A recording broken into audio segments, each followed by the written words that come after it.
φως μέσα στη νύχτα. Θα παρακολουθήσετε μία εκπομπή από το αρχείο του ραδιοφωνικού σταθμού Χριστιανισμός.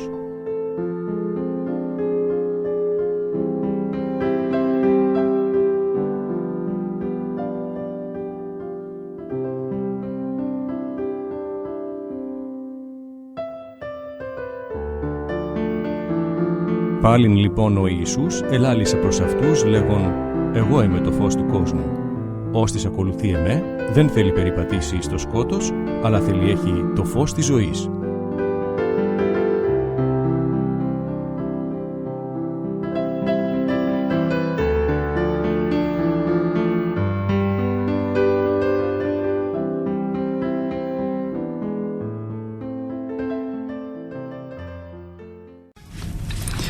Φίλοι και φίλες του χριστιανισμού, καλησπέρα σας. Είστε συντονισμένοι στο χριστιανισμό στους 104,3 φως μέσα στη νύχτα.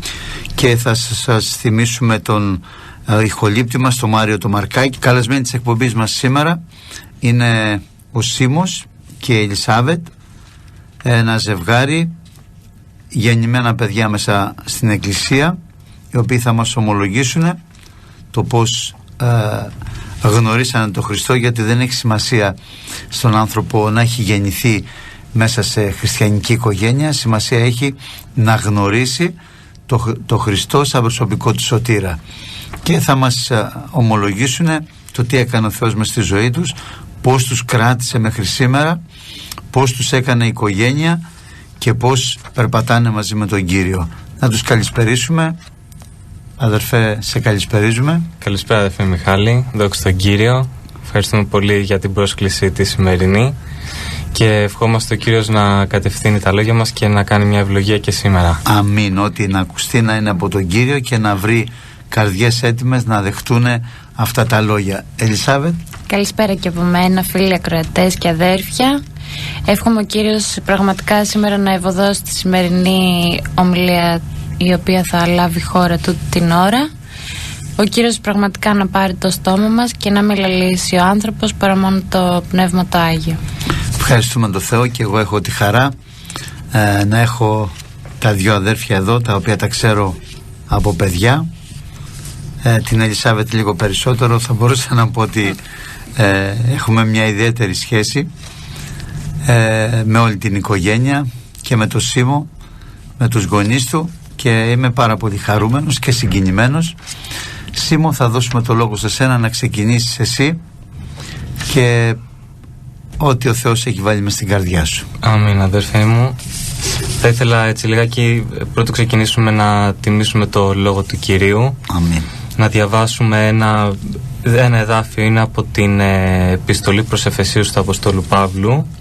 Στις Αγίες Γραφές του Βάμβα, είναι στη 1034 σελίδα, από το Β κεφάλαιο θα διαβάσω, και 13 εδάφιο, και λέει ο Απόστολος Παύλος στους Εφέσιους, λέει «Τώρα όμως δια του Ιησού Χριστού, σεις πότε όντες μακράν εγίνατε πλησίον δια του αίματος του Χριστού». Άμην αδελφέ, και μετά την εισαγωγή που έκανες, μπορώ να πω και εγώ αδελφέ και να ομολογήσω ότι και εγώ ήμουν ένα παιδί γεννημένο στην εκκλησία, αλλά ήρθε και για μένα η ώρα της σωτηρίας. Ήρθε η ώρα η οποία έγινα και εγώ από μακράν που ήμουνα, μακριά από το Θεό, έγινα πλησίον δηλαδή, ναι, για το αίματος του Χριστού. Δόξα στο Θεό. Θα πει κάποιος τώρα, ναι, Σίμωνα, σε διακόψω που μας ακούει, μα γεννήθηκες μέσα σε χριστιανική οικογένεια και ήσουν μακράν. Όπως είπαμε από την αρχή, πρέπει ο άνθρωπος, δεν έχει σημασία το που γεννιέται, πρέπει ο άνθρωπος να αξιωθεί, να γνωρίσει το Χριστό σαν προσωπικό του σωτήρα, να πάρει αυτό το μήνυμα μέσα του, ότι ο Χριστός τον αγάπησε και κατέβηκε στη γη και έκανε αυτό το έργο το θαυμαστό του Σταυρού και του Γολγοθά, για να σωθεί ο Σίμος, να σωθεί η Ελισάβετ και να σωθεί ο καθένας που θα δεχτεί αυτό το μήνυμα μες στην καρδιά του. Αμήν αδερφέ μου, έτσι είναι, αυτή είναι η πραγματικότητα, γιατί και πολλά παιδιά τα οποία έχουμε γεννηθεί μέσα στην εκκλησία δεν έχουμε γνωρίσει απ' αρχής, θα έλεγα εξ αρχής, το Χριστό, τον Κύριο. Και ξεκινώντας και εγώ με τη σειρά μου,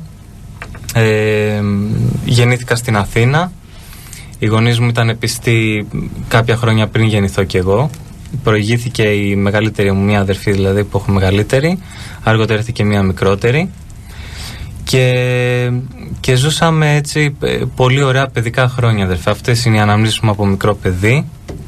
Στην εκκλησία πάντοτε, με τα αδέρφια κοινωνίες, στο Κυριακό, μεγαλώνοντας πούμε γυμνασιακό και νεολαία.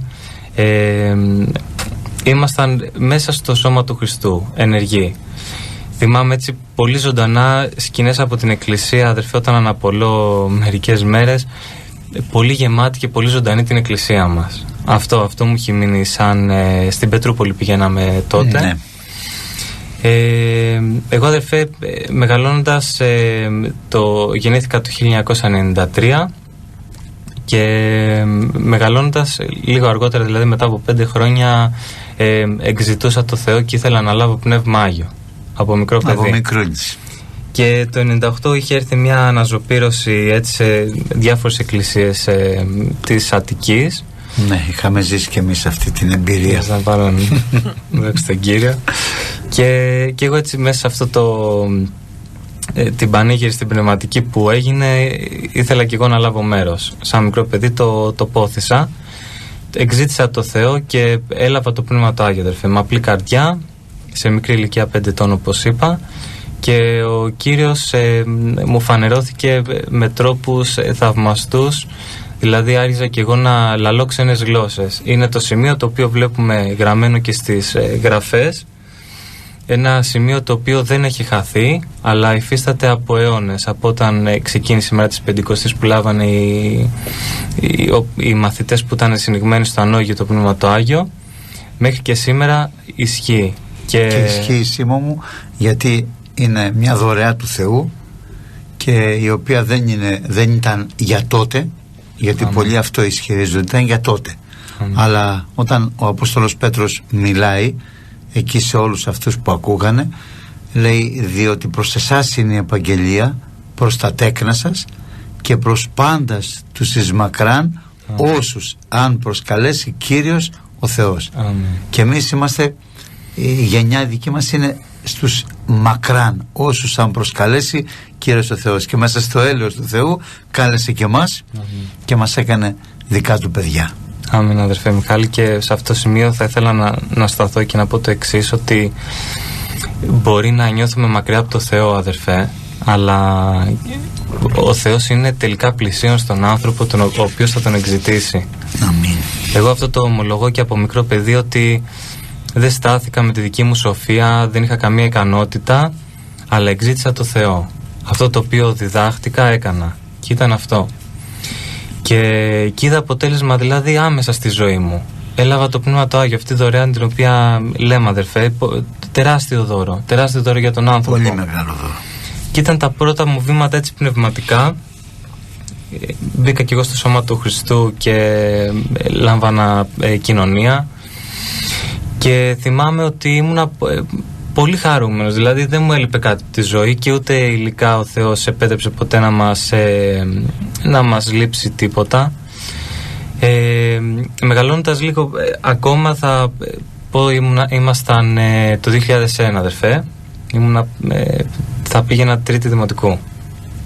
Και επίσης ήθελα να πω ότι αφού έλαβα και το Πνεύμα το Άγιο, βαφτίστηκα και στο νερό. Ναι. Ήταν η απόφασή μου, ακολουθήθηκε και εφόσον το ενέκρινε και ο ποιμένας εκκλησίας μας, βαφτίστηκα και στο νερό. Και πάμε στο 2001, όπου μετακομίζει η οικογένειά μου στην Κέρκυρα. Και εκεί αλλάζει η ζωή μας και ξεκινάμε ένα νέο ξεκίνημα στην Κέρκυρα.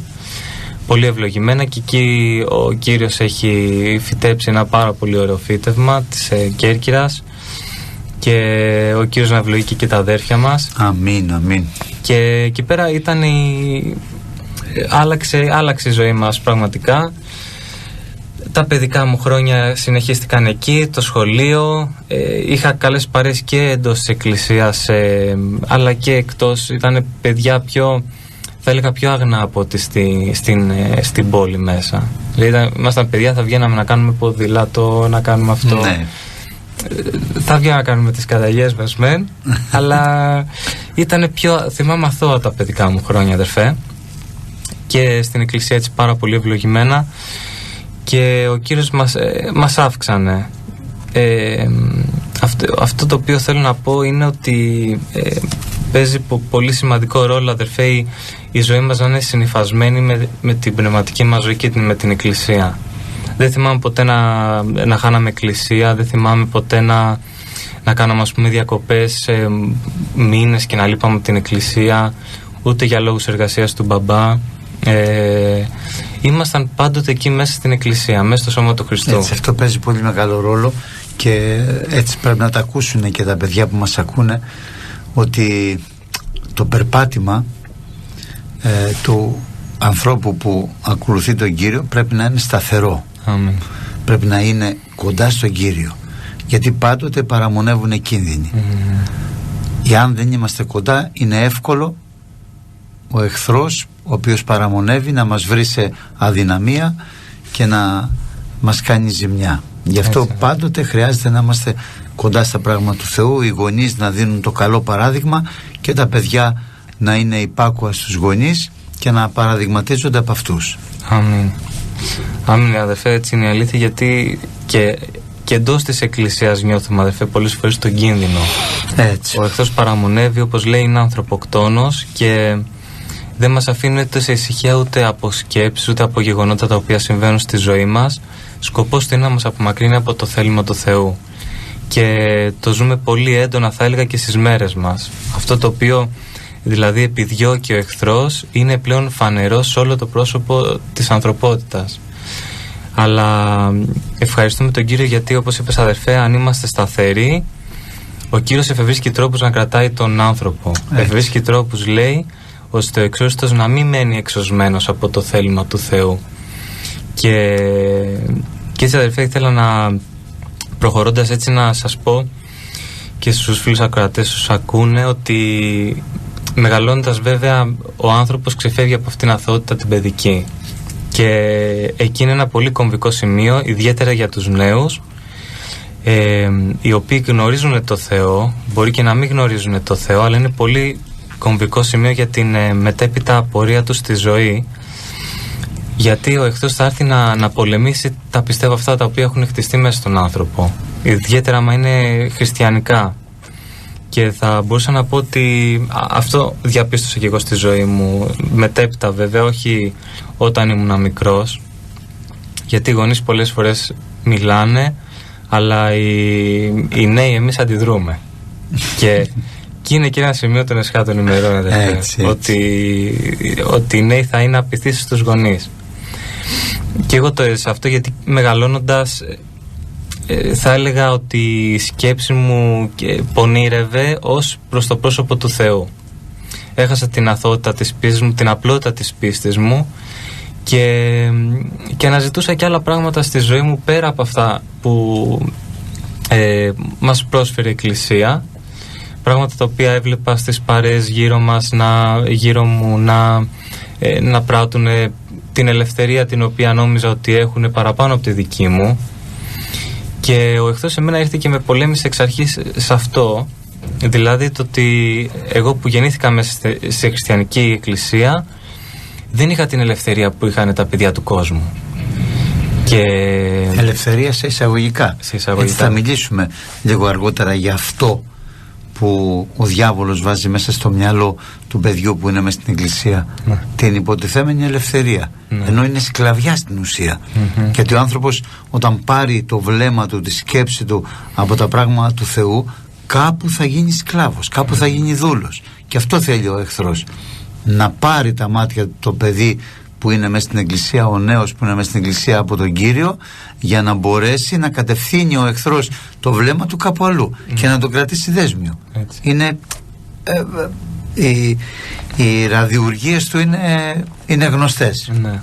Έτσι, αδερφέ, και πιστεύω ότι ναι, είμαστε, ας πούμε, τα εύκολα θύματα του εχθρού. Γιατί δεν έχουμε εμπειρίες τόσο πνευματικές όσο έχουν και οι γονείς μας, οι μεγαλύτεροι άνθρωποι που είναι στην εκκλησία.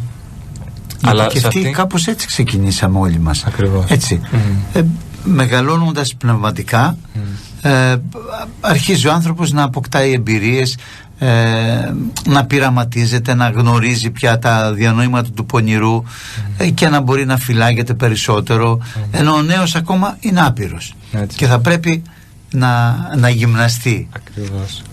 Είναι αυτό, είναι χαρακτηριστικά των νιάτων, είναι ότι είμαστε παρορμητικοί και δεν έχουμε υπομονή να κάτσουμε να πολεμήσουμε, να δώσουμε μάχες πνευματικές, και γι' αυτό το λόγο δεν αποκτάμε εμπειρία. Οπότε συμβουλή δίνω και εγώ προς τους νεότερους ίσως αδελφούς, εφήβους, να συμβουλεύονται σε αυτή τη δύσκολη περίοδο της ζωής τους γονείς τους πρώτα, τον Κύριο εννοείται, και μετέπειτα τους μεγαλύτερους, τους πρεσβυτέρους αδελφούς της Εκκλησίας.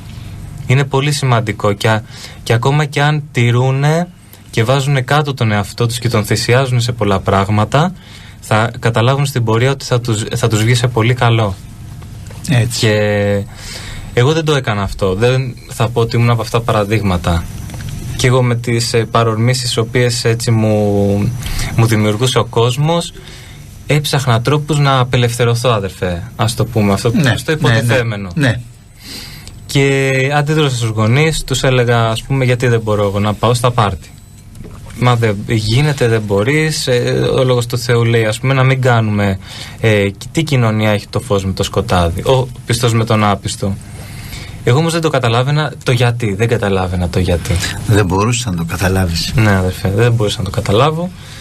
Και έτσι χτιζόταν μέσα μου, αδερφέ, μια αντίδραση ως προς τα πράγματα του Θεού.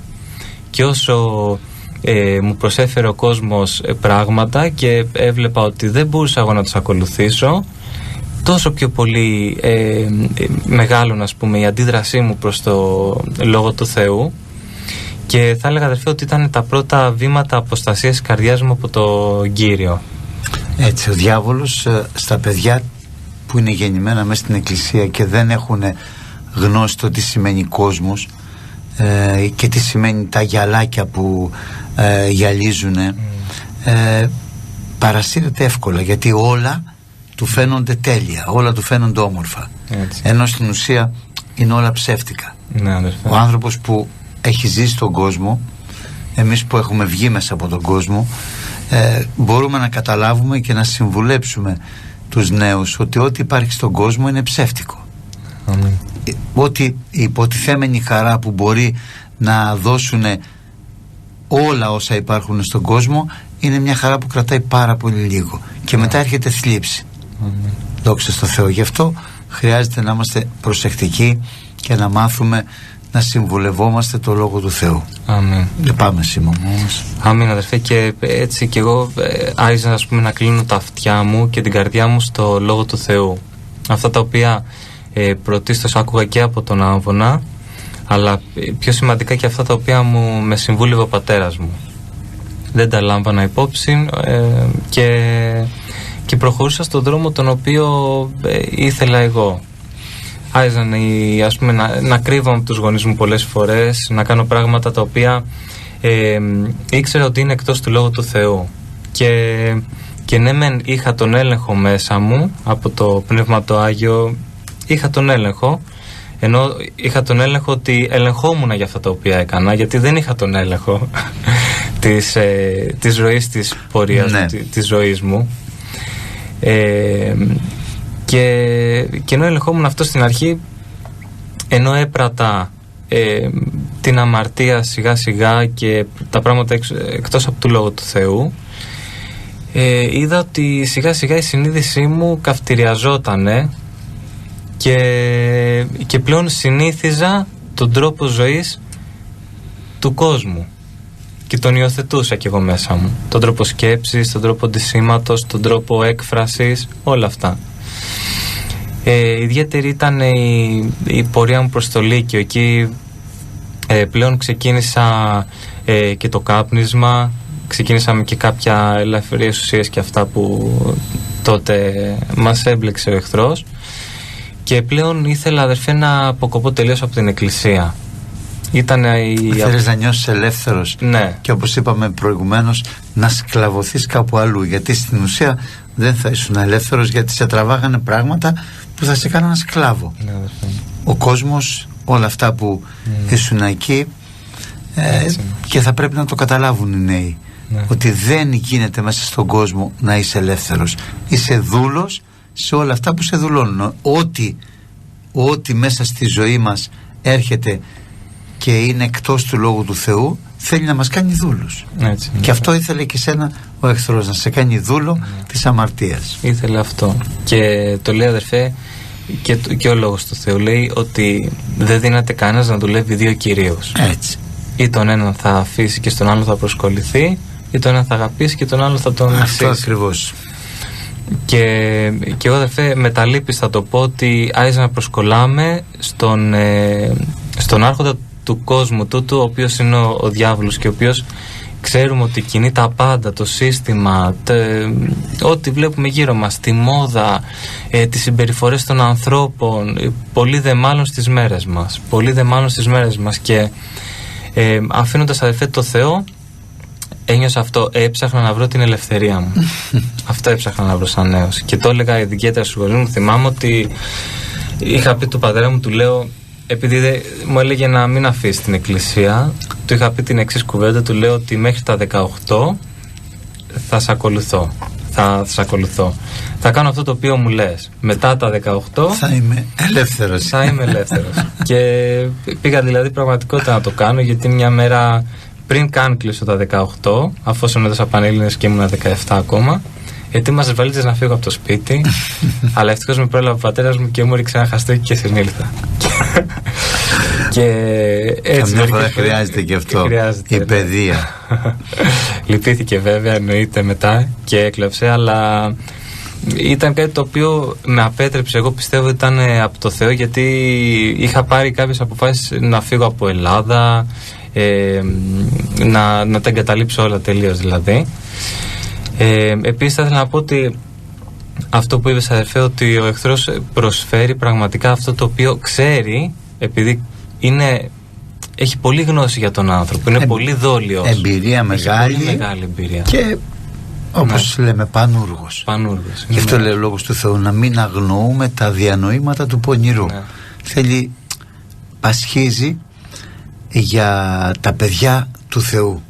Τον κόσμο τον κάνει ό,τι θέλει και όποτε θέλει.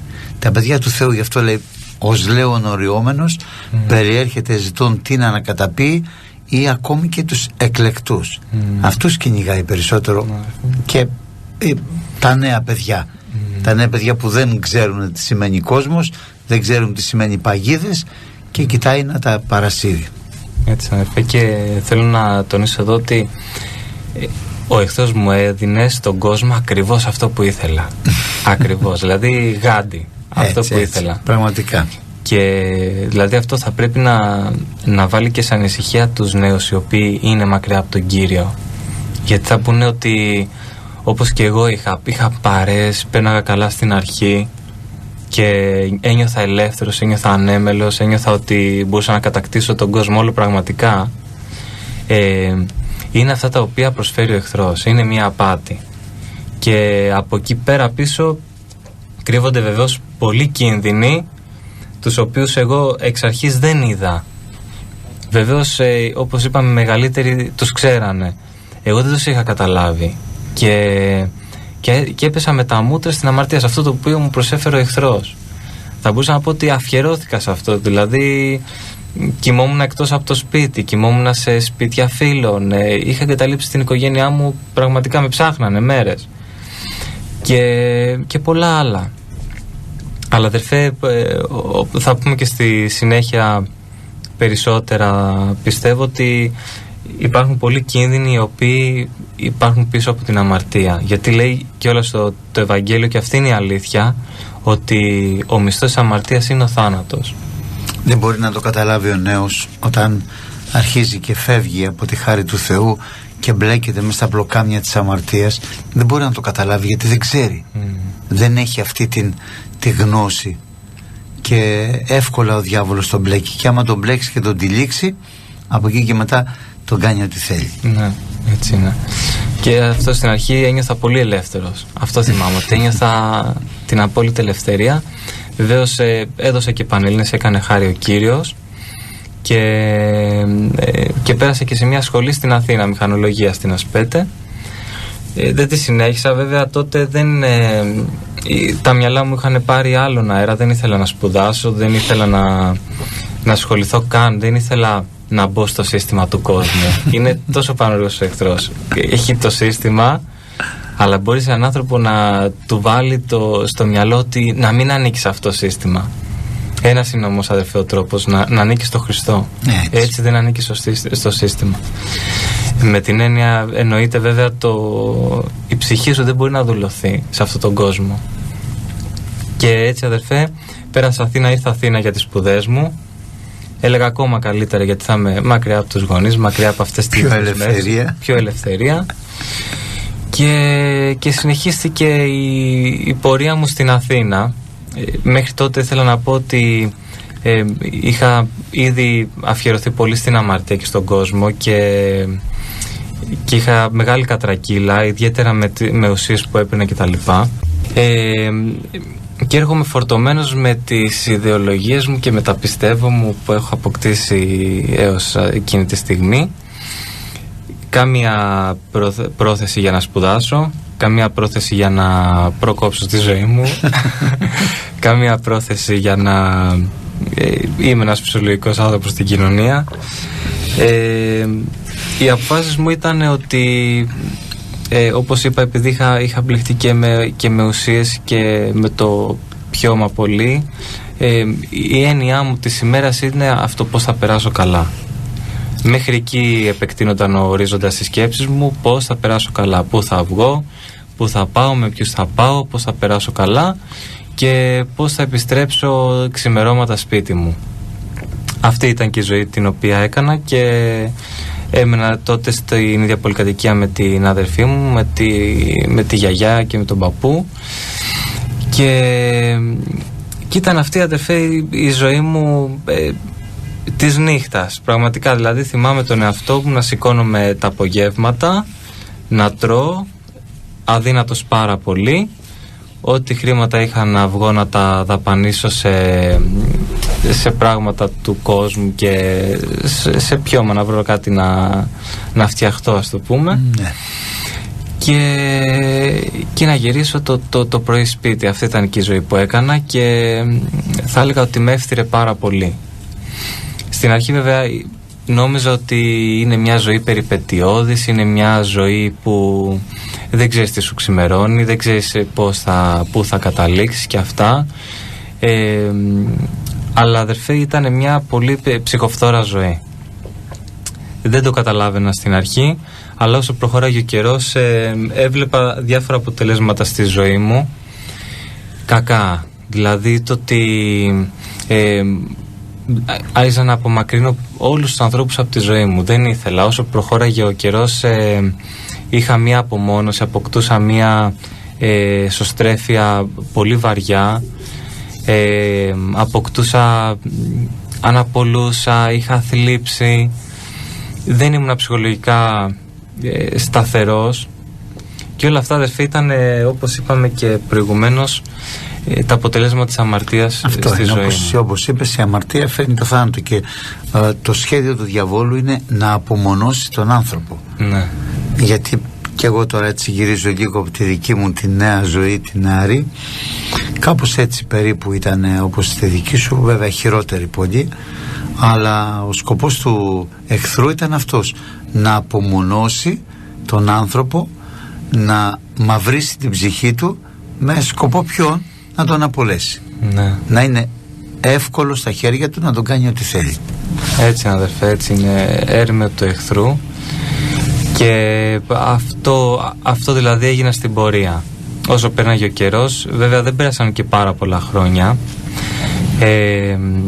αλλά αυτό το οποίο ζούσα στον κόσμο προς το τέλος με έφτιρε τόσο πολύ που άρχισα να αναρωτιέμαι για τον εαυτό μου εάν είμαι καλά. Και σίγουρα οι γονείς μου ήταν και σε πάρα πολύ μεγάλη αγωνία και σίγουρα τα αδέρφια και από την Πετρούπολη, από την Κέρκυρα και από όλη την Ελλάδα, οι οποίοι μας ήξεραν, προσευχόντουσαν για εμάς, για εμένα και για όλα τα αδέρφια που ήταν εκτός.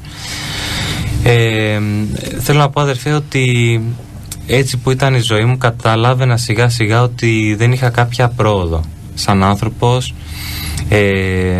και άρχισα να φοβάμαι για τον εαυτό μου, γιατί είχα φτάσει και σε σημεία δηλαδή να σκέφτομαι παράλογα πράγματα και έλεγα αυτή είναι η ζωή. Δηλαδή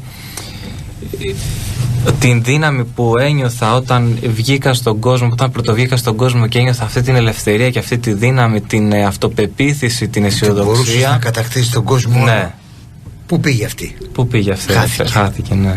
Χάθηκε και στη θέση της ήθελε να αντικατασταθούν με συναισθήματα θλίψης και κατάθλιψης, θα έλεγα. Γιατί αυτό έχει να σου προσφέρει ο κόσμος. Και όπως είπα, αυτό δεν έβρισκα καμία πρόοδο στη ζωή μου. Δηλαδή η καθημερινότητά μου ήταν ένα ίδιο πράγμα πλέον. Είναι ένα ίδιο πράγμα. Και τότε άρχισα να αναζητώ, όχι το Θεό, δεν μπορώ να πω ότι μέσα σε όλο αυτό το διάστημα που ήμουν μακριά από το Θεό είχα τη σκέψη μου στο Θεό καθόλου. Ούτε μπορώ να πω ότι άκουγα πράγματα που συνέχιζαν να μου μιλάνε για το Θεό, και οι γονείς μου και άλλοι αδερφοί που έτυχε να τους βλέπω. Η καρδιά μου δεν συγκινούταν για να επιστρέψω προς τον Κύριο, αλλά έτσι έβλεπα σιγά σιγά τα χάλια μου. Ήταν το πρώτο βήμα και ήταν καλό βήμα, θα έλεγα, γιατί μια ειλικρινής καρδιά πρέπει να εξετάσει τον εαυτό της σε κάποιο σημείο, σε κάποιο στάδιο της ζωής του. Και καλό είναι βέβαια, όπως μας λέει και ο Λόγος του Θεού, βέβαια μας το λέει για την κοινωνία την Κυριακή, λέει αυτούς εξετάζετε αν είστε εν την πίστη. Εγώ θα έλεγα καλό είναι να εξετάζουμε τους εαυτούς μας αν είμαστε στην πίστη σε κάθε στιγμή της ζωής μας. Σε κάθε στιγμή είναι πάρα πολύ σημαντικό. Είμαστε στην πίστη, ακολουθάμε τον Κύριο, τι σκέψεις κάνουμε για τον Κύριο. Και εγώ δεν είχα βλέψεις, δεν αναζητούσα τον Κύριο να επιστρέψω. Έλεγα Κύριε μου που είσαι και αυτά. Βέβαια επειδή είχα πολλές επιθέσεις από τον εχθρό στον κόσμο, είχε φοβηθεί και η καρδιά μου. Και έτσι θυμάμαι ένα καλοκαίρι που συζητούσα με τους γονείς μου και είχα πει στη μάνα μου την εξής κουβέντα. Της λέω, μάνα μου, προσευχήσου γιατί θέλω να αλλάξει η ζωή μου. Βέβαια δεν το εννοούσα έτσι όπως το φανταζόταν η μαμά σου. Δεν φανταζόμουν να κάθομαι σε ένα θρανείο και να ακούω το Λόγο του Θεού. Φανταζόμουν να αποκοπώ από τις συνήθειες του κόσμου που είχα αποκτήσει και να αποκτήσεις κάποιες άλλες. Ναι. Γιατί μέσα στον κόσμο θα ήσουν. Ναι. Να εξελιχθώ σαν άνθρωπος λιγάκι. Βέβαια έβλεπα, αδερφέ, σε αυτό το σημείο, επειδή είχα κάνει προσπάθειες να αποκοπώ και από τις παρέες που είχα κάνει και από τον τρόπο ζωής, έβλεπα ότι κάθε μου προσπάθεια να μεταβώ σε έναν άλλον σήμο απόβαινε σε μάτι. Πραγματικά δεν είχα τη δύναμη να αλλάξω τον εαυτό μου. Δεν μπορούσες, γιατί ξέρεις τι γίνεται, παιδί μου, να σου πω. Όταν ο διάβολος μπλέκει στα δίχτυα της αμαρτίας ένα νέο, τα δίχτυα είναι τόσο πολύ ψηλά, διάφανα, που δεν φαίνονται καθόλου, για να μην τα βλέπει ο νέος και να τυλίγεται και να μπλέκεται συνέχεια. Όταν λοιπόν το μπλέξει, του φανερώνει ότι αυτά που είναι δεμένος είναι τόσο πολύ χοντρά που δεν μπορεί να σπάσουν. Και αυτό γίνεται, είναι μια κλασική μέθοδος του εχθρού. Στην αρχή, μέχρι να παρασύρει τον άνθρωπο, είναι όλα, δεν φαίνεται τίποτα. Μετά τον δένει τόσο πολύ και είναι τόσο βαριά και χοντρά αυτά που τον δένει, που δεν μπορεί να τα σπάσει. Έτσι. Μου έλεγε κάποιος νέος, σε διακόπτω, που έτσι μιλήσαμε κάποια στιγμή, είχε φύγει, είχε απομακρυνθεί από τον Κύριο, και του λέω, γιατί αδερφέ μου δεν γυρίζεις? Ο Κύριος σε περιμένει.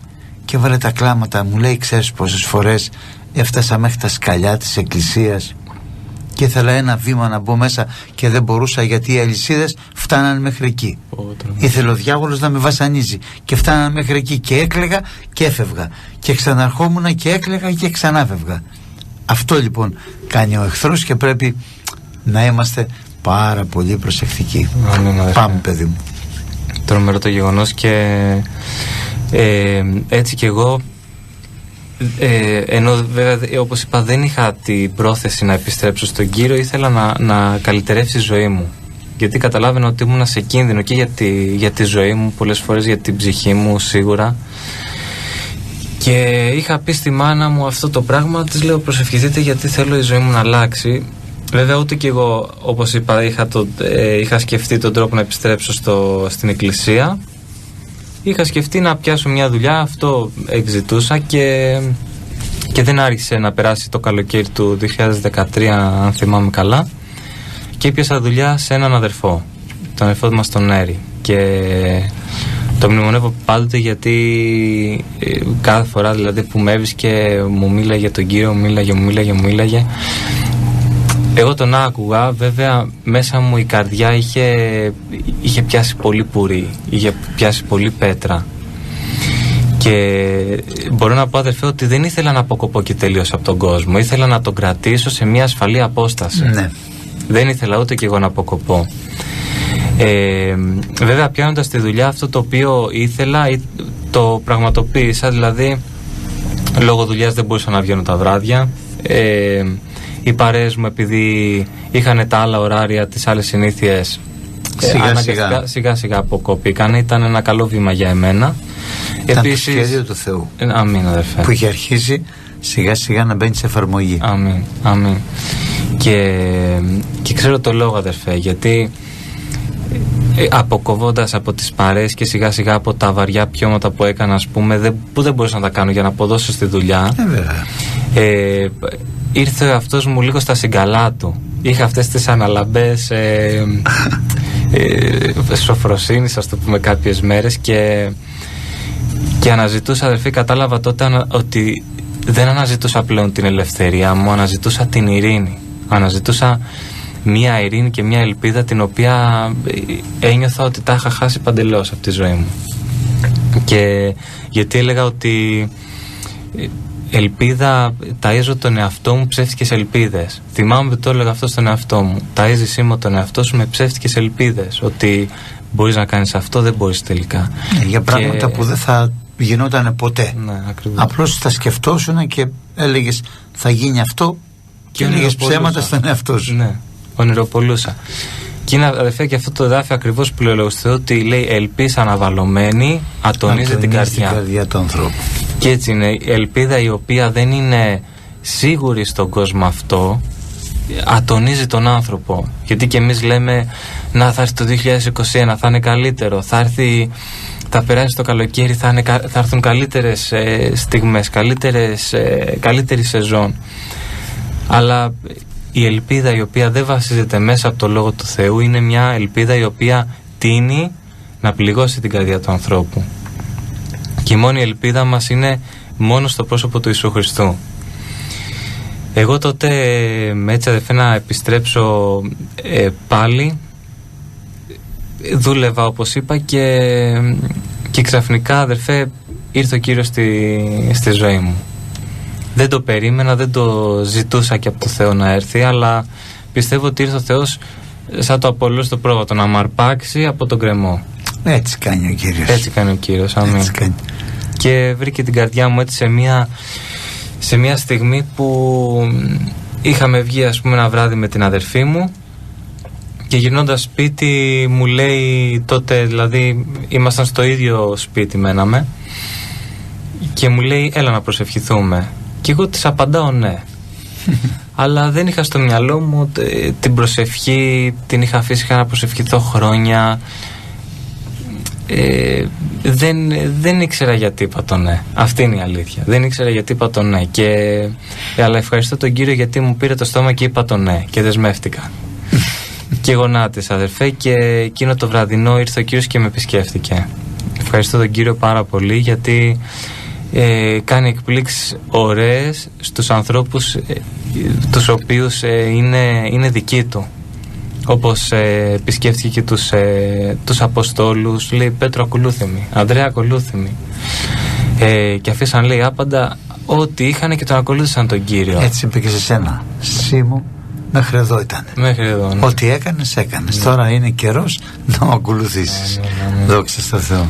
Και αυτό θυμάμαι, εκείνο το βραδινό γονατίσαμε στο δωμάτιό μου, και υπήρχε αυτή τόσο ιονισμένη ατμόσφαιρα, να το πω, τόσο βαριά ατμόσφαιρα, αλλά μέσα σε όλα αυτά κατάλαβα, αδερφέ, ότι στέκομαι μπροστά σε κάποιον και είμαι πάρα πολύ αμαρτωλός. Αυτό κατάλαβα και έσπασε η καρδιά μου εκείνη την ώρα και ένιωθα δεν μπορούσα να πω κουβέντα στον Κύριο. Δεν του έλεγα τίποτα, η αδερφή μου προσευχόταν, εγώ έκλαιγα. Και αυτό συνέβαινε για ώρα και ένιωθα την καρδιά μου όσο έκλαιγα να ανακουφίζεται, να αλλάζει. Και έσπασε μια καρδιά πολύ σκληρή, θα έλεγα, γιατί τον είχα ξεχάσει τον Κύριο, τον είχα πληγώσει, με το δικό μου το μυαλό το λέω αυτό. Βέβαια ο Κύριος είναι πολύ μακρόθυμος και λέημον. Αυτό είναι ο Κύριος. Ένας καλός στοργικός πατέρας. Αμήν. Τα χρόνια που ήσουν μακριά από τον Κύριο πρέπει να τα παρομοιάσουμε με τα χρόνια που ήσουν μακριά από τον πατέρα σου και τη μητέρα σου, τους αργικούς γονείς σου. Πάψαν να σε αγαπάνε? Όχι, σίγουρα. Σε εγκαταλείψανε? Πάψαν να προσεύχονται για σένα? Αυτό ισχύει και με τον ουράνιο πατέρα και σε 100 φορές παραπάνω, αν θα μπορούσα να βάλω ένα νούμερο που είναι πολύ περισσότερο. Έτσι δεν έπαψε ποτέ και στα χρόνια που ήσουν μακριά να νοιάζεται για σένα. Και μέσα στη ζωή σου είχε πάλι τον έλεγχο, γιατί ήσουν ένα παιδί δικό του το οποίο ήσουν μακριά, ένα πρόβατο το οποίο έφυγε από την πίμνη και πήγε μακριά έξω. Και επιτρέπει ο Θεός πολλά πράγματα μέσα στη ζωή μας και έχει ένα σκοπό, να καταλάβουμε και να επιστρέψουμε.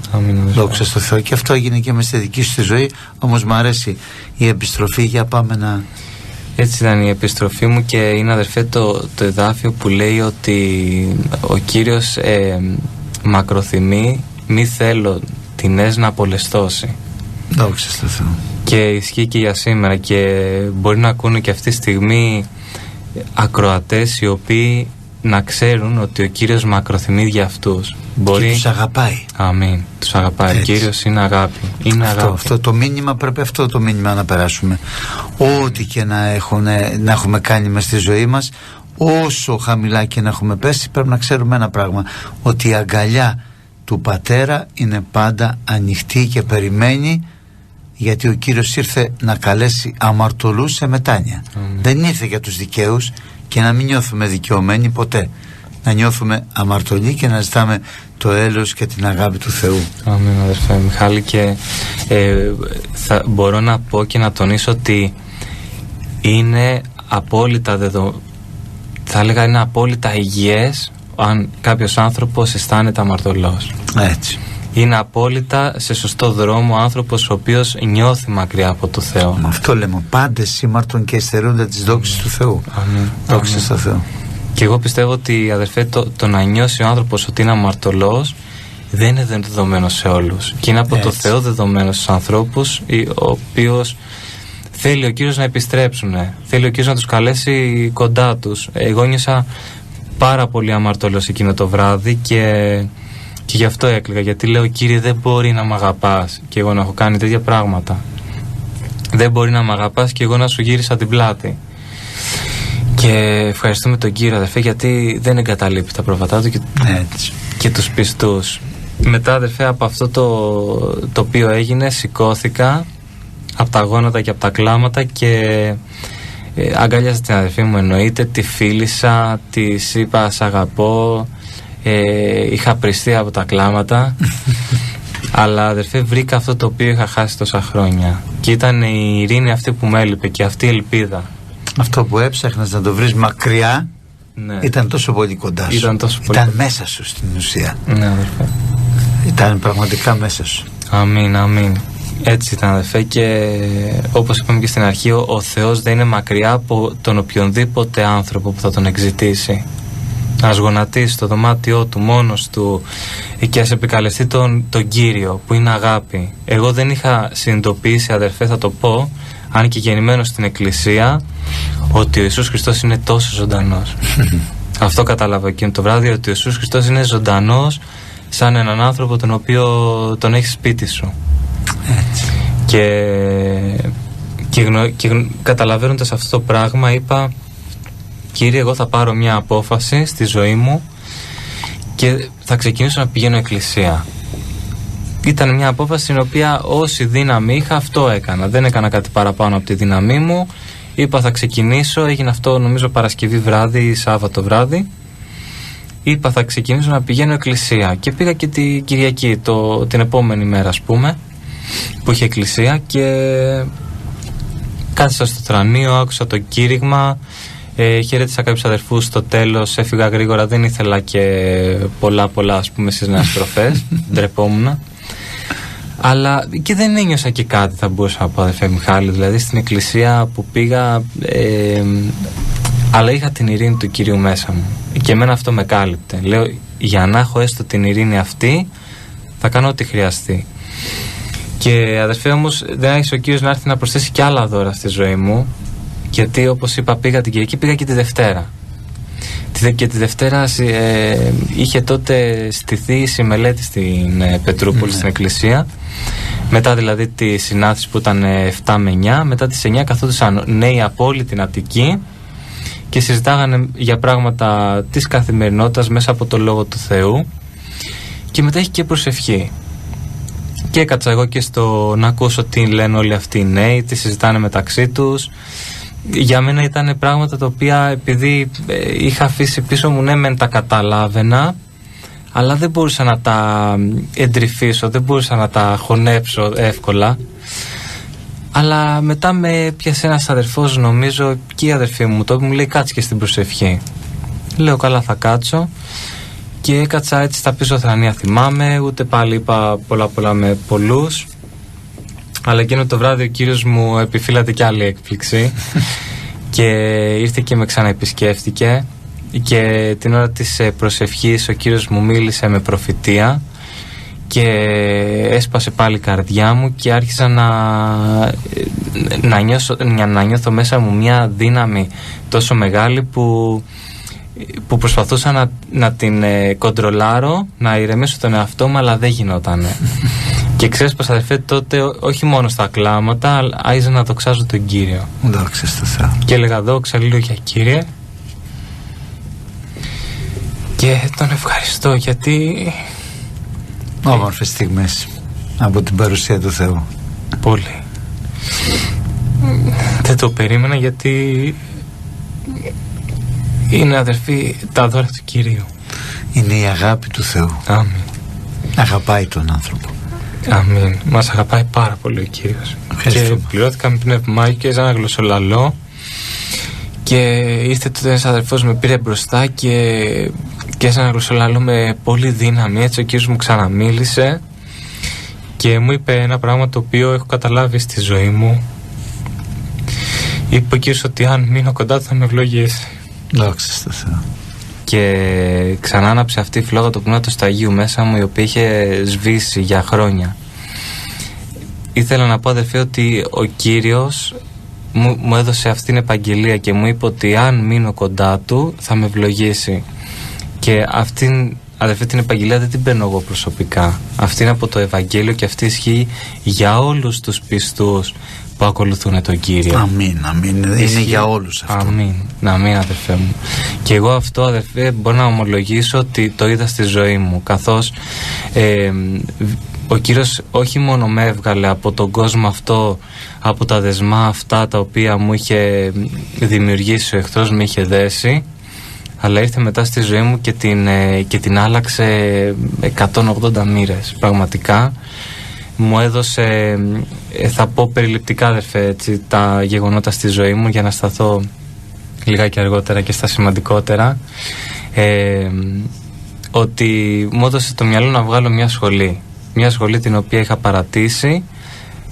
Μου έδωσε ο Κύριος το μυαλό, τη δύναμη να την τελειώσω μέσα σε 2-2,5 χρόνια όλα τα μαθήματά της, που κάλυψα ό,τι κενό είχα δημιουργήσει από τον τρόπο ζωής που έκανα. Και αυτό για μένα είναι πάρα πολύ θαυμαστό. Αναπληρώνει, λέει ο Κύριος, τα χρόνια που έφαγε, λέει, κάμπια και η Ερυσίβη. Έτσι, δόξα τω Θεώ. Και αυτό έγινε μέσα στη δική σου τη ζωή και σε όλων τις ζωές. Όχι μόνο, δεν είναι προσωπολήπτης. Ο Κύριος δεν αγαπάει εσένα, αγαπάει και την Ελισάβετ, αγαπάει και εμένα, αγαπάει και όλους όσους καταλαβαίνουν και επιστρέφουν στην αγκαλιά του Πατέρα. Αμήν, αδερφέ μου. Αυτό είναι επαγγελία του Κυρίου. Έτσι. Δεν θέλω να σας αφήσει πάσα στα σημεία της ζωής σας. Δόξα. Και ευχαριστώ, αδερφέ, γιατί όντως ο Κύριος κάλυψε και μέσα μου, αλλά ενώ και ψυχικά κάλυψε όλες τις ζημιές και όλες τις πληγές τις οποίες είχα αποκτήσει στον κόσμο, αλλά και στη ζωή αυτή μου δηλαδή ανέκαμψε το χρόνο τον οποίο είχα, ανέκτησε το χρόνο τον οποίο είχα εγώ σπαταλήσει τελείως, πραγματικά είχα χάσει. Και εκτός έβγαλα τη σχολή, τέλειωσα μετά με το στρατό. Ήξερα εκείνη την περίοδο, αδερφέ, ότι μέχρι το στρατό δηλαδή πέρασαν περίπου 3-4 χρόνια, και ήξερα μετά ότι ήθελα, για να προχωρήσω, ζητούσα από τον Κύριο μια καλή οικογένεια, μια σύζυγο καλή, και ήξερα ότι ο Κύριος θα μου την προσθέσει. Το είχα μέσα μου μαρτυρία. Αμήν. Χωρίς έτσι τρανταχτά σημεία, χωρίς ήξερα μέσα μου, είχα αυτή τη βεβαιότητα ότι ο Κύριος θα το έκανε. Και έτσι και αυτή η βεβαιότητα, Σίμω μου, βγαίνει μέσα από το Λόγο του Θεού. Ότι ενάρετος γεννή παρά Κυρίου δίδεται. Και με τη δική σου την επιστροφή ο Κύριος ήθελε να ολοκληρώσει. Σε αποκατέστησε, έβγαλε στη σχολή σου, όλα πήγανε καλά και έπρεπε να ολοκληρώσει ο Κύριος τώρα. Και αυτό που σου έλειπε, δεν ήθελε ο Κύριος να είσαι μόνος. Δεν είναι καλό, λέει ο άνθρωπος, να είναι μόνος. Ήθελε να σου δώσει και το σύντροφο που θα είναι μαζί σου για όλη σας τη ζωή. Έτσι, αδερφέ μου, και να σας πω και τι συνέβη.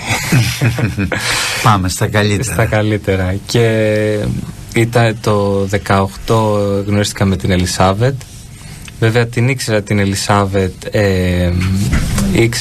την ήξερα σαν παρουσία κάποια χρόνια πιο πριν, αλλά όταν την είδα σε μια, πώς να το πω, μια πνευματική έτσι συνάντηση που είχε γίνει στο Κοροπή τότε το 18, την είδα και χτύπησε πολύ έντονα η καρδιά μου, αδερφέ, για την Ελισάβετ, και λέω αυτήν θα πάρω, τέλος.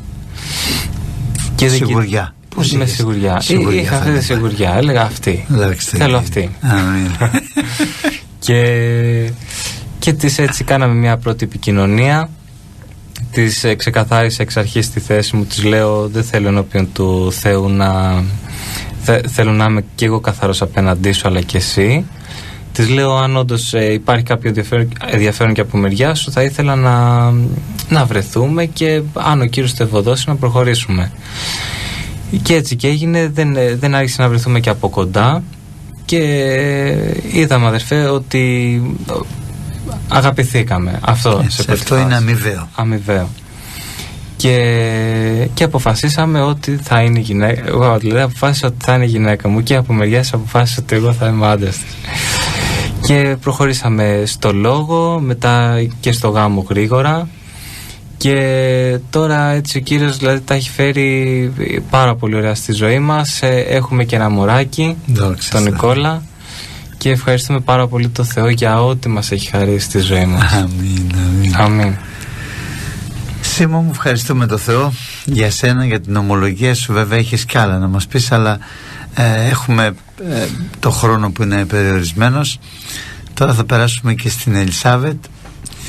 Θα μας πει και εκείνη με την σειρά της το τι έκανε ο Θεός μες στη ζωή της, τι έγινε, πώς τον γνώρισε, πώς περπάτησε και πώς ο Θεός μέχρι σήμερα την κρατάει στη χάρη του. Ελισάβετ, ο λόγος σε σένα. Αμήν, αδερφέ Μιχάλη, και τι όμορφο να ακούς ζωντανό παράδειγμα επιστροφής ενός ασώτου Υιού. Και τι όμορφο να αντιλαμβάνεσαι ότι τα παραδείγματα του Λόγου του Θεού είναι ζωντανά και αληθινά, και ο Λόγος πραγματικά για ακόμη μία φορά φαίνεται πόσο ζωντανός είναι και αληθινός, μόνο και μόνο δηλαδή από ένα παράδειγμα του Λόγου του Κυρίου, της επιστροφής του Ασώτου Ιού, όταν το βλέπεις να γίνεται αληθινό γεγονός μέσα στη ζωή ενός ανθρώπου. Και πότε έγινε αυτό, Ελισάβετ? Όταν, λέει, ο άσωτος γιος, εκεί που βρισκότανε, στη χώρα τη μακρινή, ήρθε στον εαυτό του, σκέφτηκε δηλαδή λογικά.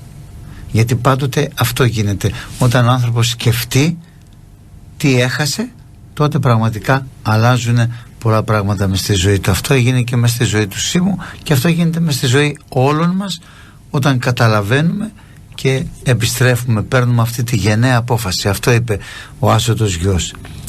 Τι κάνω, λέει, εδώ στο σπίτι του πατέρα μου περισσεύει ο άρτος, και εγώ, λέει, εδώ πέρα δεν μπορώ ούτε χαρούπια να φάω. Αυτό κάνει ο διάβολος όταν παρασένει τον άνθρωπο, ούτε χαρούπια δεν του δίνει να φάει. Ήθελε, λέει, να γεμίσει την κοιλιά του. Είναι πολύ σημαντικό αυτό, Σίμω. Το έχουμε ζήσει αυτό στη ζωή που κάναμε. Θέλει ο άνθρωπος να φάει χαρούπια, να φάει την αμαρτία, και ούτε και αυτό δεν μπορεί. Είδες τι είπες? Αισθανόσουν έτσι πραγματικά. Ο σκλάβος είναι σκλάβος. Για πάμε, κορίτσι μου. Και τι ωραίο να ακούς από νέα παιδιά, νέους ανθρώπους να παίρνουν αυτή τη σταθερή απόφαση και να έρχονται εις αυτούς. Δηλαδή να συνειδητοποιούν σε ποια κατάσταση βρίσκονται, έτσι, και να αλλάζουν ριζικά την πορεία της ζωής τους. Και τι χαρούμενη φυσικά είμαι και εγώ που πήρε και αυτή τη σταθερή απόφαση ο Σίμος. Πολύ ευχαριστώ τον Κύριο για αυτή την αλλαγή πορείας της ζωής του, γιατί δεν θα τον είχα γνωρίσει εάν δεν την είχε πάρει. Έχει ένα σχέδιο ο Θεός για όλα, παιδί μου, και το σχέδιο του Θεού σιγά σιγά εκπληρώνεται, σιγά σιγά. Δεν παραβιάζει ο Θεός. Τον άφησε το Σίμω, όπως και αφήνει και τον κάθε Σίμω να περιπλανηθεί, να καταλάβει, να φάει χαρούπια, μέχρι να έρθει στον εαυτό του, για να επιτρέψει μετά να επιστρέψει. Έτσι, με μια κουβέντα της αδελφής του, ο Σίμος ήταν η αρχή της επιστροφής του. Έλα να προσευχηθούμε. Ο Θεός το επέτρεψε αυτό, το έβαλε στην καρδιά και είπε αμήν, και από εκεί και μετά ξεκινήσαν όλα. Πάμε, Ελισάβετ. Έτσι και εγώ με τη χάρη του Κυρίου ομολογώ ότι πλέον έχω πάρει τα τελευταία χρόνια της ζωής μου μια σταθερή απόφαση να περπατάω στο θέλημα του Κυρίου όπως εκείνος μας θέλει. Φυσικά είμαστε άνθρωποι, κάνουμε συνεχώς, μπορώ να πω, λάθη. Βέβαια αυτό που είπε και ο Σίμος, ότι είμαστε σε καλό δρόμο όταν σκεφτόμαστε πόσο λάθος έχουμε, πόσο αμαρτωλοί είμαστε, και αυτό που είπες και εσύ, αδερφέ Μιχάλη, ότι πρέπει να είμαστε μονίμως σε μία σκέψη του αν είμαστε στην πίστη, αν μένουμε στην πίστη, προκειμένου να είμαστε στο θέλημα του Κυρίου και όπως εκείνος μας θέλει. Αμήν. Αμήν. Έτσι και εγώ λοιπόν με τη σειρά μου είμαι γεννημένη σε ένα οικογενειακό περιβάλλον το οποίο είχε πιστέψει στον Θεό, στην ύπαρξη του Θεού. Από πολύ μικρή ηλικία, ίσως μπορώ να πω και από αγέννητη ηλικία, στη γέννα μου ο Θεός επέτρεψε να υπάρχει μια επιπλοκή καθώς σταμάτησε η καρδιά μου. Βέβαια ο Κύριος είχε δώσει επαγγελία στους γονείς μου ότι θα έρθω, οπότε οι βουλές του εχθρού πατάχθηκαν μόνο μιας, ματαιωθήκαν. Ο Κύριος επέτρεψε να ζήσω και να γεννηθώ φυσιολογικό παιδί χωρίς κανένα πρόβλημα. Μπορώ να πω ότι γεννημένη σε ένα οικογενειακό περιβάλλον το οποίο ακολουθούσε τον Κύριο, είχα έτσι μια πολύ όμορφη παιδική ηλικία, χωρίς εντάσεις, με πολύ, θυμάμαι, πολύ παιχνίδι, πολύ όμορφες αναμνήσεις, με παιδιά από την εκκλησία, με πάρα πολλές ευλογίες από το Θεό, φανερές μέσα στη ζωή μας και των γονιών μου και φυσικά μετά και σε εμάς μετέπειτα. Έτσι από μικρή ηλικία θυμάμαι Μόλις σε ηλικία 7 χρονών ο Κύριος μου έδειξε και την πρώτη μου όραση. Καθώς βρισκόμασταν στο εξωτερικό, ήμασταν στην Πολωνία, είχαμε επισκεφθεί εκεί τη γιαγιά μου. Επειδή είχε το συνήθειο ο πατέρας μου να πέφτει στα γόνατα το πρωί, να προσεύχεται στον Κύριο, έτσι και εγώ σαν μικρό παιδί καθόμουν δίπλα του, δεν ήξερα τι κάνει. Καταλάβαινα όμως ότι αυτό το οποίο κάνει είναι κάτι το οποίο είναι αρεστό και κάτι το οποίο είναι καλό. Έτσι και εγώ γονάτισα δίπλα του, μη ξέροντας τι να πω, απλά κοιτάζοντας τον πατέρα μου, και κάποια στιγμή ο Κύριος μου παίρνει τα μάτια και βλέπω ξαφνικά μπροστά μου την ουράνια τράπεζα, έτσι όπως αναφέρει ο Θεός στην Αγία του Γραφή. Ήταν ένα, αδερφέ, ουράνιο τραπέζι, όχι σαν αυτό το οποίο υπάρχει εδώ στη γη. Ήταν ένα πολύ μακρύ τραπέζι, το οποίο δεν είχε ούτε αρχή ούτε τέλος. Κοιτούσα δεξιά, κοιτούσα αριστερά και δεν μπορούσα να δω από πού αρχίζει. Ακριβώς. Αυτό το ομολογώ πάντα, γιατί μου έχει μείνει πολύ χαραγμένο στη μνήμη μου. Δεν πιστεύω να το ξεχάσω ποτέ. Εύχομαι να μην το ξεχάσω ποτέ.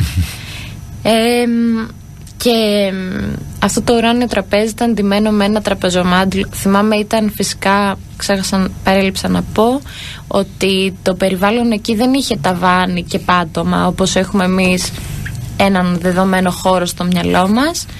Ήταν σε έναν αιωρούμενο χώρο. Ήταν όλα πολύ λευκά, όπως λέει και ο λόγος του Θεού, πιο λευκά και από το χιόνι.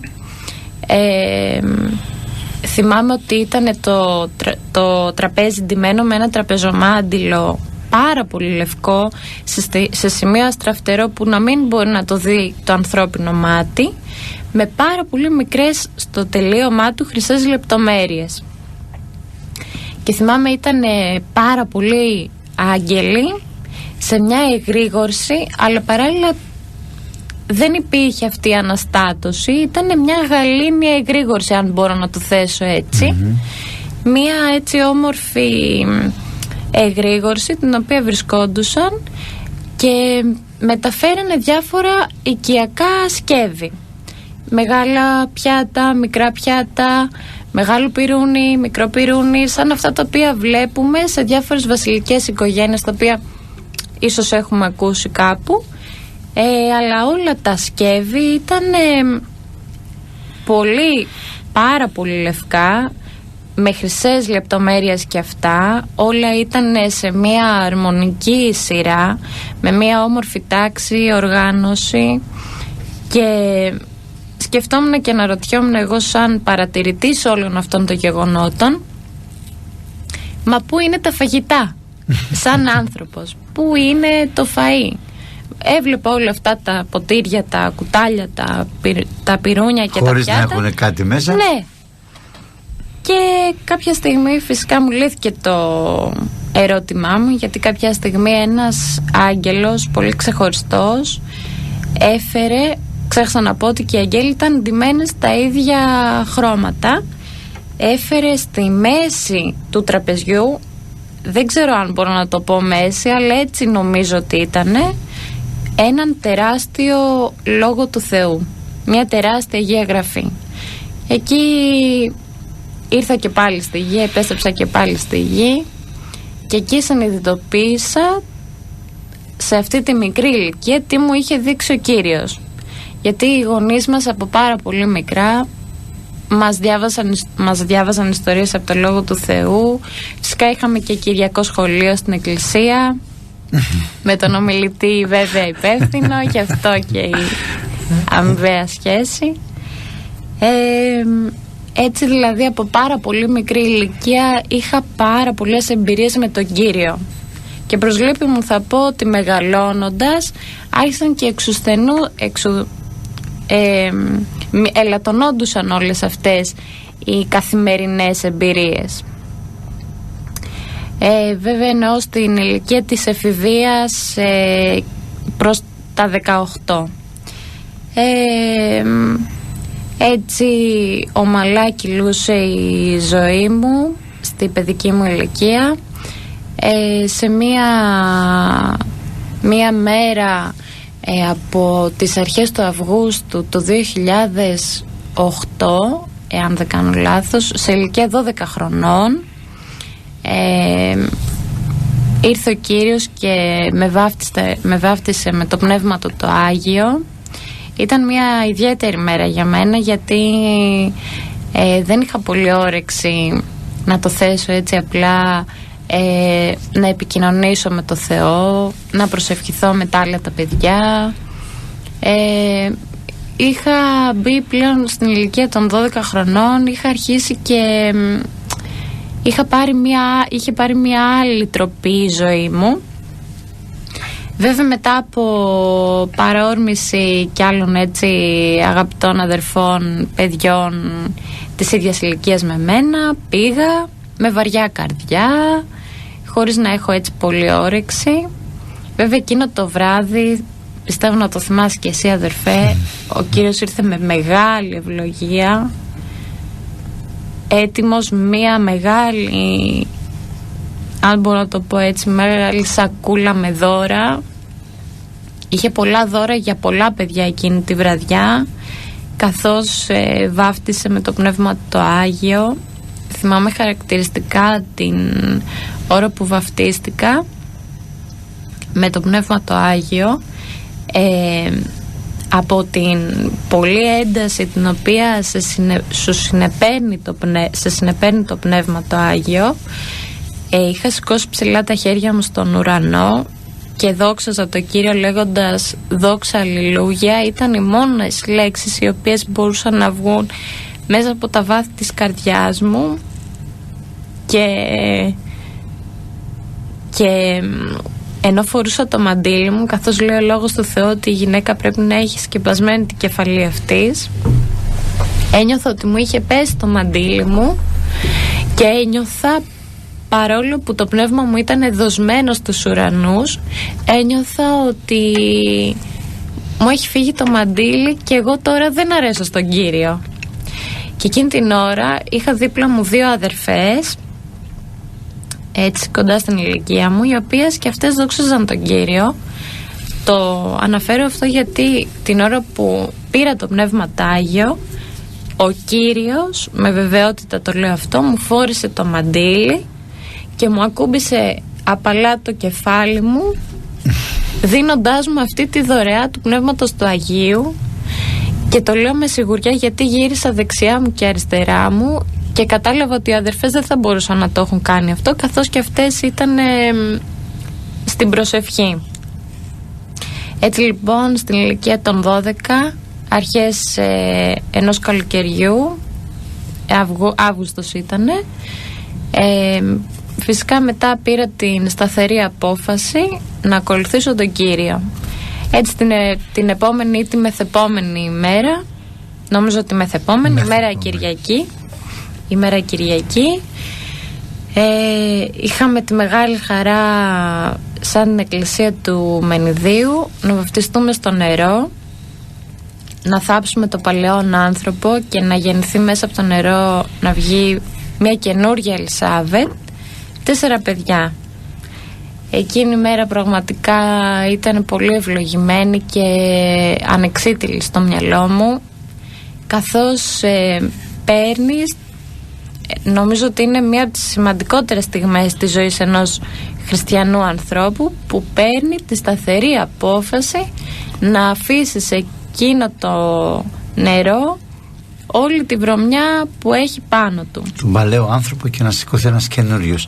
Και εγώ αυτές τις μέρες ήταν οι καλύτερες, αν θα μπορούσα να πω, γιατί όλες οι μέρες με τον Χριστό είναι καλές, αλλά επειδή είχα αυτή τη χαρά και την τιμή από τον Κύριο να είμαι στο Κυριακό Σχολείο και να το υπηρετώ, βαφτιστήκαν παιδιά μέσα από το Κυριακό Σχολείο, που ο Κύριος τα επισκέφτηκε, τα βάφτισε με Πνεύμα Άγιο, τα είχε αναγεννήσει, και η χαρά μου ήταν διπλή βλέποντας όλα αυτά τα θαυμάσια που κάνει ο Θεός και στα παιδιά. Πάμε, παιδί μου.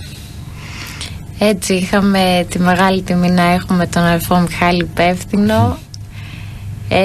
Βέβαια μπορώ να πω και να ομολογήσω, παρόλη την αυστηρότητα την οποία είχε σαν μεγαλύτερός μας, ότι πραγματικά μεγαλώνοντας καταλαβαίνεις πόσο πραγματικά ανάγκη την έχεις μέσα στη ζωή σου. Αυτό που είπε και ο αδερφός Ζωσίμος, ότι είναι πολύ σωστό και όμορφο τα νέα παιδιά να συμβουλεύονται ανθρώπους υπεύθυνους της Εκκλησίας, πρεσβυτέρους, ποιμένες, βέβαια πρώτα τους γονείς, γιατί και αυτοί, όπως είπε ο αδερφός Μιχάλης, ακόμα και στην ασωτεία δεν σταματάνε ποτέ να αγαπάνε το παιδί τους. Και αδερφέ, το καταλαβαίνω τώρα, παρόλο που έχουμε πολύ μικρό παιδί, αλλά ό,τι και να κάνει, ποτέ δεν μπορείς να πεις ότι εγώ το παιδί μου το μισώ. Ποτέ δεν μπορείς ούτε να σου περάσει από το μυαλό. Και φαντάσου τώρα, Ελισάβετ, σε αυτό που λες, πως αν εμείς άνθρωποι ξέρουμε να αγαπάμε, και τι αγάπη έχουμε, πόσο μάλλον ο πατέρας μας ο ουράνιος μακροθυμεί και μας αγαπάει για ό,τι και να κάνουμε. Και τι κάνει? Περιμένει να το καταλάβουμε και να επιστρέψουμε. Είναι αυτό που είπαμε στην αρχή. Αυτό μόνο περιμένει.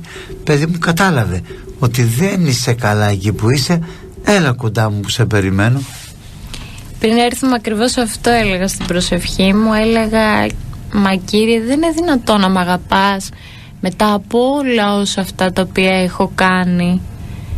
Και εκεί στην προσευχή πραγματικά μου μπήκε μέσα μια τεράστια γαλήνη και μου ήρθε κατευθείαν αυτό το εδάφιο, ότι ο Θεός είναι αγάπη. Άρα ο Θεός ο ίδιος είναι η αγάπη. Και είναι πολύ σημαντικό να το κατανοήσουμε αυτό μέσα στη ζωή μας, γιατί πραγματικά, όπως είπε και ο αδερφός Ζωσίμος, μπορεί να είμαστε γεννημένοι σε ένα οικογενειακό περιβάλλον, οι οποίοι οι γονείς μας πιστέψαν και πήραν τη σταθερή απόφαση να ακολουθήσουν τον Κύριο, αλλά αν πραγματικά εμείς οι ίδιοι σε μια μεγαλύτερη ηλικία ίσως δεν πάρουμε αυτή την απόφαση, είναι πολύ διαφορετικά τα πράγματα, πιστεύω. Μεγαλώνοντας λοιπόν, μετά από την τόσο όμορφη εμπειρία που είχα της αναγέννησής μου και της βάφτισης στο Πνευματάγιο και παράλληλα και της βάφτισης στο νερό, μεγαλώνοντας, η πορεία μου ήταν μαζί με τον Κύριο, κάνοντας παρέα μόνο με παιδιά από την Εκκλησία, καθώς ήμασταν πάρα πολύ δεμένοι όλοι σαν Κυριακό σχολείο και σαν νεολαία μετέπειτα. Μεγαλώνοντας ήρθα στην ηλικία των 18, έδωσα τις Πανελλήνιες, πέρασα στα τουριστικά. Χαρακτηριστικά θυμάμαι, δεν το είχα σκεφτεί ποτέ σαν επιλογή και λίγο καιρό πριν είχα ρωτήσει τον πατέρα μου, καθώς η συμβουλή ενός πατέρα νομίζω ότι είναι πολύ σημαντική γενικότερα στη ζωή ενός παιδιού, και τον είχα ρωτήσει χαρακτηριστικά, εσύ πατέρα πού θα με έβλεπες να απασχολούμαι, και μου είχε πει στα τουριστικά χαρακτηριστικά, και παράλληλα το είχα ξεχάσει εγώ, και όταν πέρασα τις Πανελλήνιες τότε το θυμήθηκα και όντως πέρασα στο Πανεπιστήμιο στην Άμφισσα. Εκεί φυσικά πριν φύγω, επειδή είχα πάρει την απόφαση ότι θα πάω, γιατί με είχε ρωτήσει η μητέρα μου, θες να πας, να μείνεις εδώ, να ξαναδώς? Εγώ είχα πάρει την απόφαση να πάω, γιατί πιστεύω, αδερφέ, ότι στην πορεία του κάθε ανθρώπου, ο κάθε άνθρωπος μάλλον περνάει από έναν κήπο της Γεστημανής, αν μπορώ να το πω έτσι, και επιτρέπει ο Κύριος να τον περάσει, προκειμένου να συνειδητοποιήσει αυτό που πιστεύω σήμερα αναλύσαμε πολύ, είναι το να πραγματικά γνωρίσει τον ζωντανό και αληθινό Θεό. Αμήν, παιδί. Αυτό είναι το σημαντικότερο μες στη ζωή του ανθρώπου, και αυτό πασχίζει ο Θεός να το πετύχει μέσα στη ζωή του καθενός. Αμήν. Έτσι και εγώ έπρεπε να περάσω αυτό το κήπο της δικής μου Γεστημανής, αν μπορώ να το πω έτσι. Βέβαια ο Κύριος πριν φύγω, πριν ξεκινήσω τη σχολή, μου είχε μιλήσει με πολλές προφητείες, Μου είχε πει χαρακτηριστικά ότι θα είναι μαζί μου, ότι θα με συντροφεύει και ότι δεν θα με αφήσει λεπτό από τα μάτια του και ότι θα με κρατάει από το χέρι σφιχτά, ότι θα στείλει δικούς του αγγέλους να με προστατεύουν. Έτσι και εγώ είχα πάρει μεγάλη δύναμη και κάθε φορά που τελείωνε το εξάμηνο και γυρνούσα πάλι Αθήνα, κάθε φορά ο Κύριος με ενίσχυε με λόγους του. Ο πρώτος καιρός στη σχολή, όντας πια ενηλικιωμένη, μου ήταν πολύ δύσκολος, η αλήθεια είναι, καθώς μου έλειπε πάρα πολύ η εκκλησία και τα αδέρφια, στην ουσία δηλαδή η οικογένειά μου, καθώς ακόμα είναι μέσα στην καρδιά μου. Περνούσα ημέρες μεγάλης θλίψης και στεναχώριας και θυμάμαι έπαιρνα αδερφούς για να απαλύνω τον πόνο μου, να ακούσω έστω λίγο τη φωνή τους, να τους πω πραγματικά πόσο τους αγαπώ, γιατί πραγματικά εκεί κατάλαβα πόσο σημαντικά τελικά είναι στη ζωή μας τα αδέρφια, η εκκλησία. Όπως και να είμαστε, δεν πρέπει, πιστεύω, να λείπουμε ποτέ μακριά από τα αδέρφια μας. Ίσως ο Θεός το επιτρέπει μερικές φορές για να συνειδητοποιήσουμε πόσο τελικά μεγάλη αξία έχουν μέσα στη ζωή μας. Έτσι και εγώ αυτό το μήνυμα πήρα από τη συνολική μου πορεία στην Άμφισσα, καθώς και εγώ τελείωσα, έκανε χάρη μεγάλη ο Κύριος και μου άρεσε, η αλήθεια είναι, ο κλάδος αυτός, και τελείωσα στα 2 χρόνια τη σχολή. Ήθελα να τελειώσω πολύ γρήγορα για να μην επιβαρύνω και τους δικούς μου. Έτσι βέβαια όταν έφυγα και ήμουνα στη σχολή, όταν έφυγα από την Αθήνα και πήγα στην Άμφισσα, φυσικά ήρθαν βέλη από τον εχθρό πεπειρωμένα και χτυπάνε, πιστεύω, στο αδύνατο σημείο του κάθε ανθρώπου, γιατί καθώς γνωρίζει, όπως είπαμε προηγουμένως, ότι είναι πανούργος και γνωρίζει που θα χτυπήσει τον κάθε άνθρωπο. Πολλές φορές έπεσα, πολλές φορές έσφαλα, ήμουνα μακριά πάρα πολύ από τον Κύριο, είχα απομακρυνθεί πάρα πολύ. Βέβαια κάθε βράδυ και κάθε πρωί κοιτούσα στο καθρέφτη και έλεγα, Ελισάβετ, δεν είσαι εσύ, έχεις φύγει πολύ μακριά από το Θεό και πρέπει πάλι να επιστρέψεις. Και καταλάβαινα ότι η πορεία που τραβούσα στη ζωή μου θα με οδηγούσε σε μια άσχημη ζωή μετέπειτα. Βέβαια ο Κύριος με ενίσχυε κάθε μέρα της ζωής μου και κάθε μέρα ήταν μαζί. Έπεφτα, σηκωνόμουν, έπεφτα, ξανασηκωνόμουν. Επέτρεψε μάλλον στην Άμφισσα να έχω και μία συμφοιτήτριά μου και φίλη μου, η οποία ήταν και αυτή πολύ κοντά με το Θεό και τα πιστεύω μας ήταν πάρα πολύ κοντά και ήταν πολλές φορές, τη χρησιμοποιούσε πολλές φορές ο Θεός προκειμένου να με ενισχύει.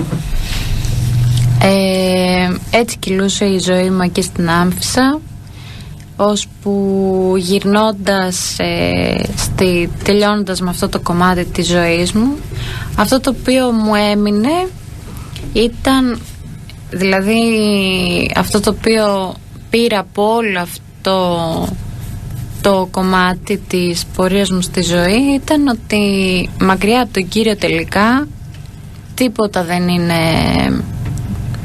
τίποτα δεν έχει αξία. Τίποτα δεν έχει αξία. Και αυτό πραγματικά μπορώ να πω και εγώ τώρα στους νέους και στις νέες που μας ακούν, ότι πρέπει πραγματικά να μπει μέσα στην καρδιά μας αυτή η σταθερή απόφαση της πορείας μας με τον Κύριο. Και είναι πολύ σημαντικό, πιστεύω, να την πάρει ο κάθε άνθρωπος μέσα στη ζωή του, γιατί είναι η μόνη η οποία οδηγεί στην αιώνια ζωή. Όλα τα άλλα είναι για την απώλεια.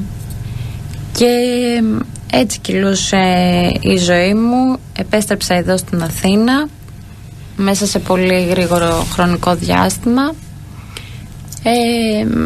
ο Κύριος και πάλι μου μίλησε πάρα πολλές φορές. Μάλιστα όταν τελείωσα με τη σχολή έπρεπε κάπου να κάνω την πρακτική μου, και ένα άλλο μάθημα το οποίο είχα πάρει στον κήπο της Γεστημανής μου σε εισαγωγικά ήταν ότι για οτιδήποτε πρέπει να επιλέξει ο άνθρωπος στη ζωή του έτσι σημαντικό, είναι καλό να ζητάει οδηγία από τον Κύριο. Έτσι και εγώ όταν επρόκειτο να κάνω την πρακτική μου άσκηση εδώ στην Αθήνα κάπου, είχα πάρει μέσα μου την απόφαση ότι Κύριε οδήγησέ με εσύ. Όπως λέει και ένας ύμνος, είναι Κύριε οδήγησέ με εσύ. Και περίμενα χαρακτηριστικά την οδηγία. Χαρακτηριστικά θυμάμαι ότι ήθελα να ακούσω τη φωνή του Κυρίου με οποιοδήποτε τρόπο. Δεν είχα βάλει κάποιο σημείο, αλλά είχα πει ότι εγώ δεν θα επιλέξω πού θα πάω να κάνω την πρακτική μου άσκηση, θα περιμένω από τον Κύριο να επιλέξει για μένα. Έτσι και έγινε λοιπόν, και μια μέρα που πραγματικά δεν μπορούσα να βρω κάτι και ήμουνα σε μεγάλη αγωνία με το τι θα συμβεί, καθώς ερχόταν και το εξάμηνο το οποίο έπρεπε να παραδώσω και να ξεκινήσω μάλλον την πρακτική μου άσκηση.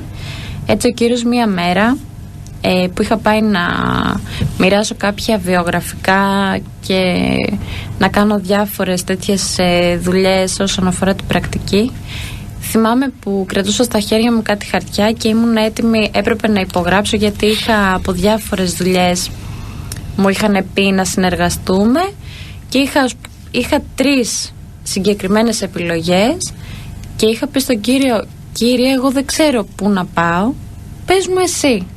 Ακόμα και στο τόσο μικρό πράγμα που μπορεί να φαίνεται για μας, για μένα εκείνη την περίοδο ήταν κάτι πολύ σημαντικό. Και όταν το έλεγα αυτό, σκεφτόμενοι όλα αυτά, ήμασταν στο αμάξι μαζί με τη μητέρα μου και τα άλλα μου τα αδέρφια. Θυμάμαι, λέω στην μητέρα μου, εσύ μητέρα τι μου προτείνεις να κάνω, πού πιστεύεις ότι είναι το καλύτερο να πάω? Τι να σου πω, μου λέει, παιδί μου, ό,τι πει ο Κύριος, εκείνος έχει το τελευταίο λόγο, δεν μου είπε σε ποια πιστεύει ότι είναι το καλύτερο να πάω. Και γυρίζει χαρακτηριστικά μικρός μου αδερφός και μου λέει την επωνυμία της μιας επιχείρησης, η οποία ήταν μια από τις επιλογές, και μου λέει αυτό μου φαίνεται καλύτερη επιλογή, χωρίς να ξέρει τίποτα φυσικά, καθώς είναι 12 χρόνια μικρότερός μου. Και εκείνη την ώρα λέω εγώ από μέσα μου, Κύριε οδήγησέ με εσύ. Και ξαφνικά εκεί που το ραδιόφωνο ήταν κλειστό, ξαφνικά ανοίγει το ραδιόφωνο και ακούγεται μόνο η επωνυμία της επιχείρησης που μου είπε αδερφός μου σαν διαφήμιση. Εγώ αυτό δεν το πίστευα, ήταν πραγματικά κάτι τρομερό και σκεφτόμουν και έλεγα, Κύριε, με πόσους τρόπους μιλάς στα παιδιά σου, σε όποιον βασικά έχει έτοιμα τα οτεία του για να σε ακούσει. Όπως λέει και πολλές φορές ο Λόγος του Θεού, ο έχων ότα ας ακούει. Αμήν, παιδί μου. Και ευτυχώς για μένα είχα τα ότα εκείνη την ώρα έτοιμα. Και άκουσες. Και άκουσα την οδηγία του Κυρίου και πραγματικά, επειδή συμβαίνουν πολλά με τις πρακτικές, ο Κύριος με οδήγησε σε μια πολύ καλή επιχείρηση. Δόξα τω Θεώ, πήγαν όλα πολύ καλά. Πήρα πολύ ωραίες εμπειρίες και εκείνη την περίοδο, όπως είπε και ο αδερφός μας ο Σίμος, εκείνη την περίοδο είχα και την ευχάριστη έκπληξη από τον Κύριο, καθώς εγώ δεν το είχα καθόλου στο μυαλό μου εκείνη την περίοδο, δεν ήθελα καθόλου να παντρευτώ, δεν το είχα σαν προτεραιότητα της ζωής μου, ήταν η σχολή μου, η πορεία μου με τον Κύριο. Ήμουνα σε μια πορεία την οποία μετά από καιρό τη συνειδητοποιώ ότι ο Κύριος ετοίμαζε την καρδιά μου, την καρδιά μιας ενάρετης γυνής. Ήμουνα, δεν μπορώ να το πω έτσι, αλλά ήμουνα πολύ δοσμένη στον πατέρα μου. Θυμάμαι πήγαινα στην εκκλησία. Θυμάμαι αυτή την περίοδο, γιατί είχαμε και σε μελέτες και σε θυμάμαι και σε καμάρωνα. Ήμουνα, θυμάμαι χαρακτηριστικά ότι ήθελα απλά να έχω ένα δικό μου αυτοκίνητο για να πηγαίνω την ώρα που ξεκινούσε η εκκλησία, να κάθομαι στο θρανείο και το Πνεύμα το Άγιο με καθήλωνε στη θέση μου σαν τις καρέκλες που τις βιδώνουν στο πάτωμα, έτσι είχα βιδωθεί και εγώ στο θρανίο μου και δεν μπορούσα να σταματήσω δεν ξεδιψούσα. Μάλλον δεν μπορούσα να σταματήσω να ακούω την φωνή του Κυρίου, τα λόγια του Κυρίου. Έτσι λοιπόν σε αυτή την περίοδο ο Κύριος προετοίμαζε την καρδιά μου για να γίνω κι εγώ σύζυγος του Σήμου. Έτσι σε αυτή την περίοδο της πρακτικής μου άσκησης, δηλαδή που είχα τελειώσει με τις εκκρεμότητες της ζωής μου, ο Κύριος με γνώρισε με το Σήμο. Ήταν μια Κυριακή σε μια κοινή συνάθεση νέων στο Κοροπή, καθώς είχα πει με μια αδερφή να πάμε μόνο και μόνο για να ακούσουμε το λόγο του Κυρίου και να προσευχηθούμε. Τίποτα άλλο δεν είχαμε στην καρδιά μας και έτσι και έγινε. Βέβαια ο Κύριος είχε άλλα σχέδια τα οποία εμείς δεν τα βλέπουμε, πολλές φορές δεν τα βλέπουμε. Βέβαια είναι τα καλύτερα για εμάς και μακάρι ο Κύριος να μας ανοίξει τα μάτια να τα βλέπουμε και να τον δοξάζουμε και να τον ευχαριστούμε με όλη μας την καρδιά και να είμαστε ευγνώμονες για αυτά τα οποία ο Κύριος έχει ετοιμάσει και ετοιμάζει για μας, γιατί ετοιμάζει μεγαλεία και το πιστεύουμε. Αμήν, παιδί μου, ευχαριστούμε τον Θεό. Ήτανε όμορφα όλα όσα ακούσαμε. Αν είχαμε χρόνο θα ακούγαμε κι άλλα. Εδώ άλλη μια εκπομπή Φως μέσα στη νύχτα έφτασε στο τέλος της. Σας ευχόμαστε ένα καλό βράδυ με τον Ιησού Χριστό.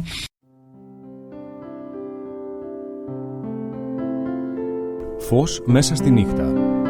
Παρακολουθήσατε μια εκπομπή από το αρχείο του ραδιοφωνικού σταθμού Χριστιανισμός.